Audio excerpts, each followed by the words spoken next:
अहिल्यानगर जिल्ह्यातील ताजा घडामोडी बघण्यासाठी आजच रोखोक या वृत्तवाहिनीला सबस्क्राइब करा, लाईक करा आणि शेअर करा।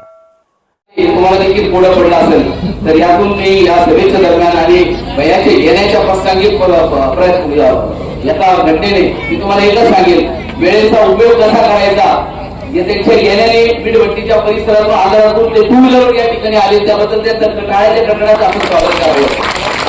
आणि असेच माझे बोले आमचे भैयासाहेब आहेत, त्यांचा ते कामाला त्यांची पूर्ण वेळ देतात आणि त्यांनी विकासनामा जो जाहीर केला त्या विकासनामाच्या माध्यमातून आदरणीय आपल्या महाराष्ट्राचे मुख्यमंत्री देवेंद्रजी फडणवीस साहेब यांनी जो शब्द दिला आणि त्या विकासनामाला त्यांनी बहुमताने मंजूर करत आदरणीय मुख्यमंत्री देवेंद्र फडणवीस साहेबांनी येणाऱ्या काळामध्ये तुम्ही जर बहुमताने आमची नगर परिषद आणि जवळजवळ आपल्या कोपरगाव शहरासाठी आमच्या पराठी संघ साहेबांना म्हणून जर आपण निवडून दिला तर मी शब्द देतो, भैयासाहेबांचा विकासनामा A to Z त्यांनी या ठिकाणीच मंजूर केला असं जाहीरपणे आंबेडकर मैदानावर सांगितलं। आणि मी या प्रसंगी एकच सांगेल, आमचे आदरणीय आमचे सहकारी आणि विनायकराव जे आव्हाड कालवांबा यांची निशाणी छत्री आहे, त्याचबरोबर पराठी संघ नगरपंचायतचे उमेदवार यांची निशाणी कमळ आहे आणि आमच्या सुवेदपती सुरेखा विनोद यांची निशाणी कमळ आहे।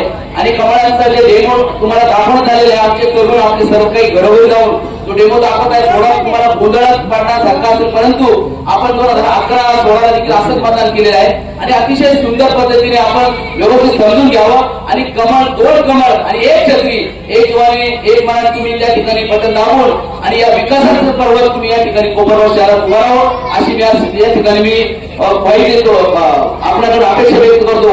गजानन नगर नव्हे तर पूर्ण कोपरगाव शहरातील या स्लम एरियामध्ये झोपडपट्टी परिसरामध्ये महिलांचा विजन फार जबरदस्त आहे। मी फक्त भैयासाहेब तुम्हाला एकच विनंती करतो 1 सेकंदासाठी की लिंबाळा मैदान ते आमच्या महादेवनगर दत्तनगर भागापर्यंत जो बॅकवॉटर किंवा पुराचं पाणी जे गजानगर आमच्या लिंबाळा भागात आणि इतर परिसरामध्ये घुसतं, पावसाळ्यामध्ये पाऊस जर जोरात झाला तर आमच्या भगिनी या सर्व कुठं अंगावर धडका पडतो, रात्रभर जागृत राहतात की पाणी वाढत कसं वाढत जायचं कुठं राहायला।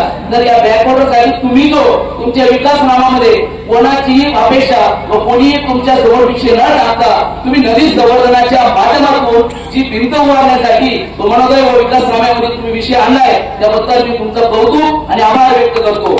आणि आपल्या असंख्य या ठिकाणी उपस्थित असलेल्या महिला भगिनी या लिंबाळापासून ते आमच्या गजानगर भागात इथं आलेल्या आहेत, तर तुम्हाला माहित नाही भैयासाहेबांनी जे काही त्यांच्या कल्पदृष्टीने शहरासाठी जे काही केलेलं आहे ते आजपर्यंत जेव्हा त्यांनी कृतीमध्ये उतरवलेलं आहे। श्रीलताताई जेव्हा आमदार असताना त्यांनी काम केलं, परंतु कुठलाही पराभव नसताना आता हे पायाला डिग्री लावून पडत आहेत आणि विकास काम करत आहेत। तेव्हा आपल्या नगर परिषद ताब्यात आल्यानंतर त्याची विकास कामं कशी असतील हे आपण सांगण्यासाठी मला दुसरं काही मला खेद वाटत नाही। आणि आज मी एकच सांगेल की आपल्या कोपरगावच्या आपल्या नदी परिसरात आणणाऱ्या ज्या महिला आहेत त्यासाठी खूपच आनंदाची गोष्ट आहे। त्या विकासनामामध्ये तुम्ही बघू शकता, विकासनामा पूर्ण वाचू शकता। तर वेळ खूप कमी आहे, आज वेळ बाहेर पुढच्या सभेसाठी जायचं आहे, तर मी आपण जशा पद्धतीने डेमो दिलेले त्याप्रमाणे 2 कमळ आणि 1 छत्री तुम्ही जेव्हा निवडून द्याल तर नक्कीच मागच्या वेळेस पांगळ झालेलं सरकार, पांगळ झालेली नगरपालिका ती तेव्हा 2 पायावर चांगल्या पद्धतीने उभा राहून कणखरपणे चालू शकते। अशा पद्धतीने 3 उमेदवार आणि अशा सगळ्या प्रभागामध्ये आपल्या बहुमतात जर आपलं सभागृह आलं तर नक्की काम विकास कामे होणार यात काही शंका नाही। मी आदरणीय आमच्या कार्यक्रमाचे अध्यक्ष रियाज सर यांना मी थोडक्यात त्यांना बोलण्यासाठी मी विनंती करतो, त्यानंतर मी भैया बोलतील आणि सर्वांना या ठिकाणी आल्याबद्दल मी आभार व्यक्त करतो। आता रियाज सर